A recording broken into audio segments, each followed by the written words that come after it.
2023년 8월 30일 수요일. 오늘은 아침부터 종일 비가 내린다. 지난주에 파종한 콜라비, 갓, 시금치, 얼갈이 배추, 콜라비, 비트, 상추 등이 발화되어 성장 중이다. 비 내리기 전날 파종한 효과를 톡톡히 보는 셈이다. 초보 농부에게는 최적의 조건이다. 거기에 더해서 다시 한번 비가 내려주는 날이다. 새싹들이 자라서 아삭한 가을 채소로 변신하는 풍성한 날을 기대해 볼 수 있는 대목이다. 하지만 텃밭은 현재 수없이 많은 병해충들이 존재한다. 오후에 농협 농자재 판매소에서 흘려들은 말이 있다. 어떤 작물은 매주 약을 쳐야 한다는 이야기다. 결국 영농비용 증가가 문제라는 것이다. 농사를 지어보니 잡초나 병해충 방제 없이 온전하게 수확할 수 있는 작물은 거의 없는 것 같다.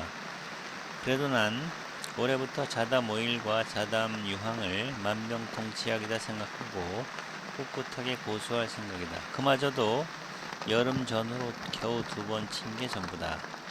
병해충에 못 이기는 작물은 수확을 포기하는 방향으로 정했다.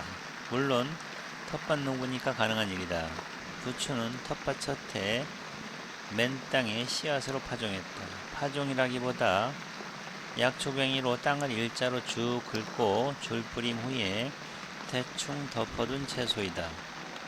그나마 운이 좋았던 건 그 해에는 봄부터 매주 한 차례씩 비가 내리곤 했다.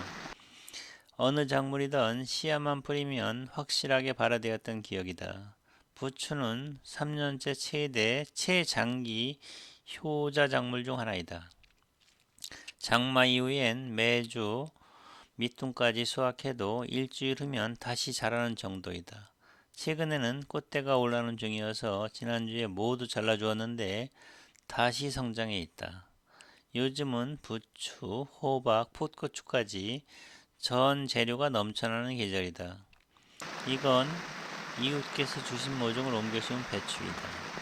8월 9일에 심었으니까 정확히 3주 만에 많이 성장한 셈이다. 태풍 올라오기 전날 비가 내릴 거라는 기대감에 갑자기 심은 배추이다.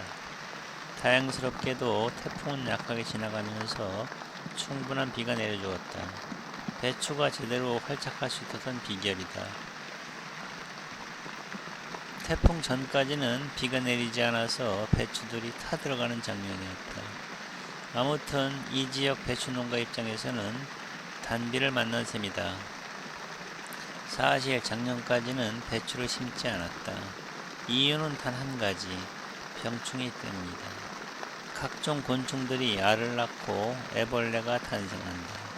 이 애벌레들이 배춧잎을 터전으로 삼아 갉아먹으면서 성장하는 것이다. 배추는 벌레들이 가장 좋아하는 채소 중 하나이다. 각종 애벌레뿐만 아니라 노린재를 비롯한 곤충들이 배춧잎에서 잔치를 벌이곤 한다. 기왕에 배추를 심었으니까 병해충을 그대로 방치할 수만은 없는 상황이다. 그래도 소신 있는 텃밭지기로서 시중에 판매되는 살충제를 사용할 생각은 전혀 없다. 꿋꿋하게 천연 살충제만으로 대응해 볼 생각이다. 급하면 청벌레를 직접 핀셋으로 일일이 잡아서 퇴치할 수도 있다.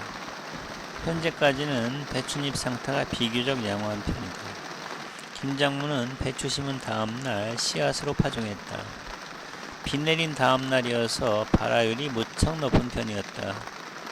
텃밭 첫 해부터 비롯된 습관 중 하나는 씨앗을 파종할 때마다 2~3개 정도가 아니고 5~6개, 심지어는 10여 개 투척하곤 했다.